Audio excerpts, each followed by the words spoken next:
Hemos estado hablando acerca de salvación, perdón divino prometido, es lo que hemos estado viendo. Entonces dice el versículo 5, acá en primera de Juan 1, versículo 5, dice: este es el mensaje que hemos oído de él y os anunciamos. Dios es luz y no hay ningunas tinieblas en él. Entonces, expresa Juan, el apóstol Juan, expresa el mensaje que ellos mismos escucharon con sus oídos físicos, ¿sí? Entonces él dice, nosotros somos testigos, este es el mensaje que hemos oído de él y, y que anuncian. Entonces empieza con la primera parte, Dios es luz y no hay ningunas tinieblas en él. Cuando nosotros ponemos en medio de la oscuridad una linterna, ahí sí podemos ver que está la cama, que está la mesa de noche, que está el armario, bueno, las cosas que tengamos en nuestro cuarto, por ejemplo, si estamos en nuestro cuarto o si estamos en la cocina, cuando encendemos la luz, entonces ahí sí podemos ver lo que hay en la cocina, que está la estufa, que está, bueno, lo que sea que esté en cada lugar en donde nosotros encendemos una luz. Entonces dice acá que Dios es luz.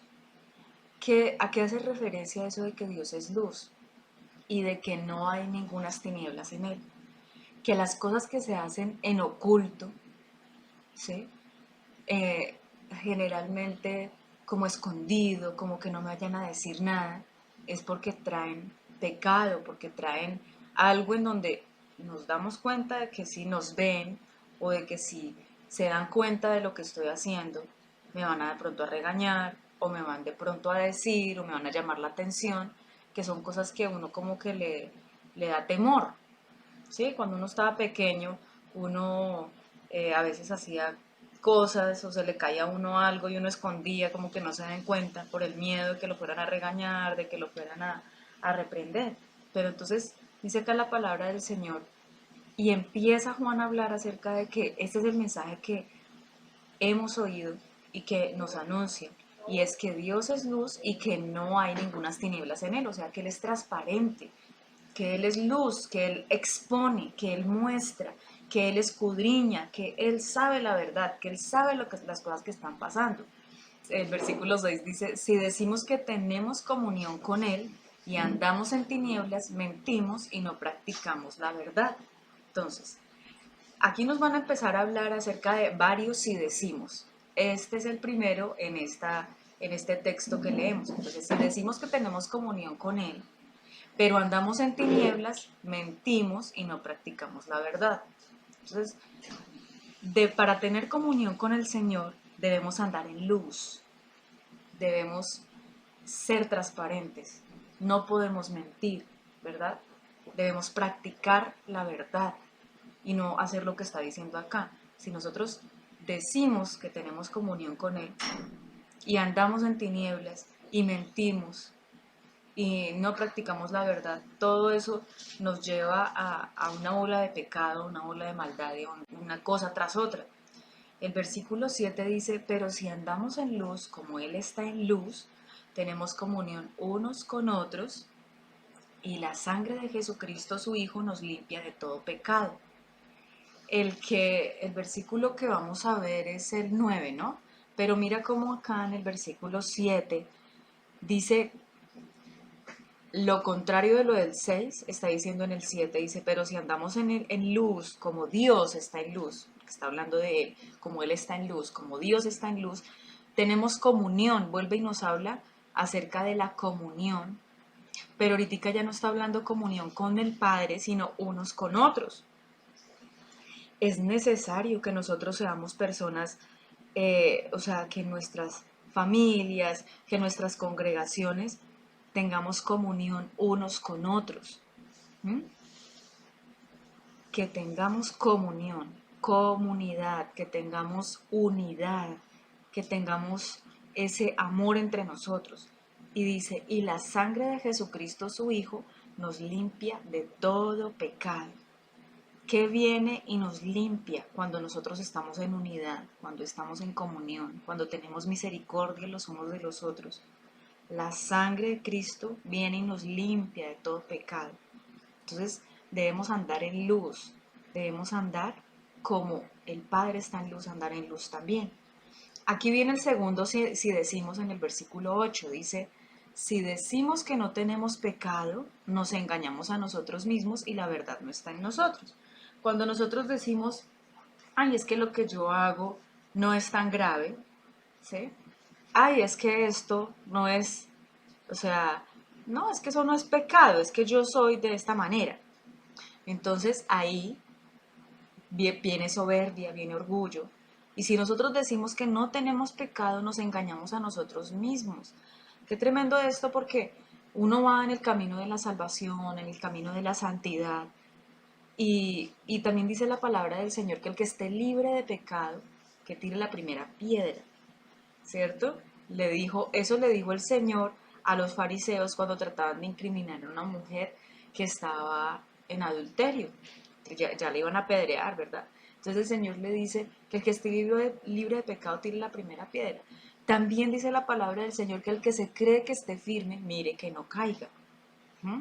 Entonces, nosotros debemos andar es en humildad, porque si nosotros decimos que no tenemos pecado, es como hacemos también como el fariseo que estaba con el publicano. Dice, ay Señor, yo no soy como este publicano terrible, yo no soy así, sino que yo soy un, mejor dicho, un tremendo. Entonces, humildad, humildad, humildad, ¿sí? ¿Qué palabras son las que estamos nosotros diciendo? Que en vez de nosotros decir, porque nos está diciendo acá varios si decimos, ¿no? Si decimos, si decimos, si decimos. Más bien en vez de decir tanto, que nosotros tengamos una vida de verdad, de limpieza, de purificación, en donde todos los días estamos humildes delante de la presencia del Señor, diciéndole, Señor, mira, tengo este problema. Por ejemplo, en el caso mío, a veces soy súper rígida, y entonces, ¿pero por qué no hizo? Pero, ¿por qué está haciendo lo otro? Se vuelve uno como muy policía. Ay, Dios, entonces yo a veces le digo, Señor, ayúdame, ayúdame porque, ¿sí? Entonces no debemos estar diciendo tanto, sino más bien eh, lo que dice el 9. Pero entonces terminemos ese versículo 8. Dice, si decimos que no tenemos pecado, nos engañamos a nosotros mismos. Viene un momento en que nosotros nos creemos tan buenos que viene un engaño a nuestras vidas creyendo que somos muy buenos. Y la verdad no está en nosotros. Es decir, si nosotros no vivimos a la luz del Señor, diciéndole, Señor, escudriñame, Señor, mírame, Señor, sácame toda la maldad, la iniquidad, la idolatría, las malas intenciones del corazón, las cosas hasta pequeñitas, por más pequeñitas que sean, libéranos de todo eso, de lo más chiquito de todo. Y entonces después dice el 9, ahí sí dice el 9. Aquí cambia, aquí no es si decimos, sino más bien si confesamos nuestros pecados. Él es fiel y justo para perdonar nuestros pecados y limpiarnos de toda maldad. Sí que si confesamos. Entonces vamos a mirar un poquito lo que significa la palabra confesar, ¿sí? Para poder entender un poquito mejor esa parte.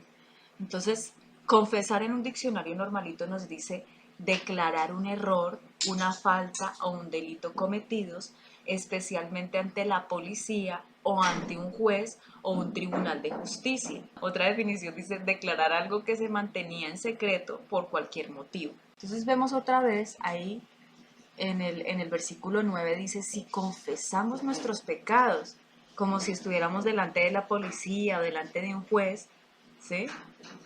Pero, ¿cuál es la diferencia? Si nosotros confesamos, por ejemplo, si nosotros robamos alguna cosa y vamos ante el juez y confesamos, de pronto puede que nos rebajen la pena, pero no nos la perdonan, ¿sí o no? Nos meter a la cárcel o alguna cosa tenemos que coger de escarmiento. Pero el Señor dice que si confesamos nuestros pecados, Él es fiel y justo para perdonar nuestros pecados y no solamente perdonarnos, sino limpiarnos. Es algo que hemos visto en varias de los versículos que hemos mirado, de los pasajes que hemos mirado acerca de esa parte de la salvación, del perdón divino prometido. Y es que no solamente nos perdona, sino que nos limpia. No solamente nos va a perdonar de nuestros pecados, sino que nos va a quitar la cosa sucia, la cosa fea que quedó en nuestras vidas. Cuando nosotros hemos pecado, abrimos puertas para que entre el enemigo y tenga argumentos en contra de nuestras vidas. Y muchas veces cuando pecamos, entran demonios a nuestras vidas. Entonces es necesario que nosotros pidamos perdón, que confesemos nuestros pecados, y Él va a ser fiel y justo para perdonar nuestros pecados y para limpiarnos de toda esa maldad, para limpiarnos de todas las cosas que el diablo ha tratado de hacer en nuestras vidas y de todo lo que nosotros hicimos malo, porque nos deleitamos en la maldad en otro tiempo, hicimos lo malo y seguimos las corrientes del mundo y las cosas que no eran agradables a Dios porque no le conocíamos, porque así fuimos tal vez educados en una tradición, porque tal vez por nuestras concupiscencias de nuestra carne, por el mal genio, por la ira, por tantas cosas que hemos vivido tal vez como seres humanos. Entonces el Señor, si nosotros confesamos nuestros pecados, Él va a ser fiel y justo para perdonar nuestros pecados. Como hemos hablado también acerca de los niños, cuando nosotros tenemos a nuestros niños, a nuestros hijos, así sean adultos, y viene y han cometido algún pecado, algún error, alguna cosa pasada con ellos. Pero ellos vienen y dicen, mira, porque hice esto, hice lo otro.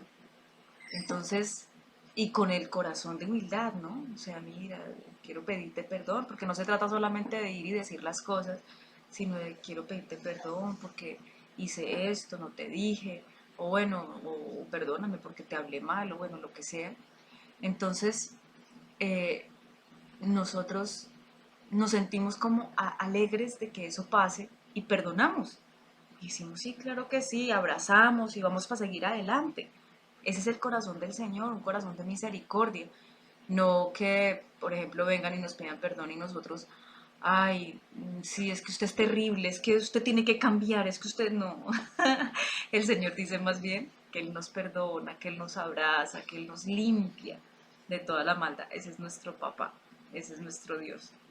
Y el versículo 10 y el versículo 10 dice finalmente, si decimos que no hemos pecado, le hacemos a él mentiroso y su palabra no está en nosotros. Ese es el tercer si decimos. Entonces vemos tres si decimos ahí. El si decimos que tenemos comunión con él, andamos en tiniebla, mentimos y no practicamos la verdad, que es en el versículo 6. En el 8 dice, si decimos que no tenemos pecado, entonces, si decimos que tenemos comunión con Él, pero andamos en tinieblas, entonces estamos diciendo mentiras. Si decimos que no tenemos pecados, nos engañamos a nosotros mismos. Todo tiene que ver con el que si decimos, pero realmente no lo estamos viviendo, estamos siendo mentirosos. Y el 10 otra vez volví y nos dice, si decimos que no hemos pecado, le hacemos a Él mentiroso y su palabra no está en nosotros. Entonces, así hasta los niños pecan, les da ira, se ponen rebeldes, ¿sí? Hasta el más chiquito o hasta la persona que haya nacido en un hogar cristiano y que trata de llevar su vida correctamente, no puede decir que no ha pecado, ha tenido mentira, ha tenido ira, ha tenido rebeldía. Yo digo que los niños, pues porque tal vez es como el panorama que uno ve como de la inocencia, ¿no? Ya cuando la persona está grande,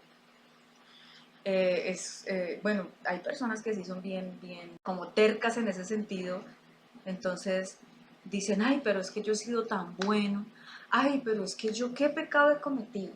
Entonces no hay ahí una revelación de Dios y dice ahí que le hacemos a él mentiroso y su palabra no está en nosotros. Y muchas personas creen que se van para el cielo porque tal vez dicen tener una relación con Dios, pero realmente no la tienen. Dicen que hablan con Dios, dicen que todas estas cosas, pero realmente la palabra de Dios no está en esas personas. Y cuando se dice eso, se trata de decir que se es creyente, pero realmente su vida es una vida que está en tinieblas, entonces le hacemos a él mentiroso y su palabra no está en nosotros.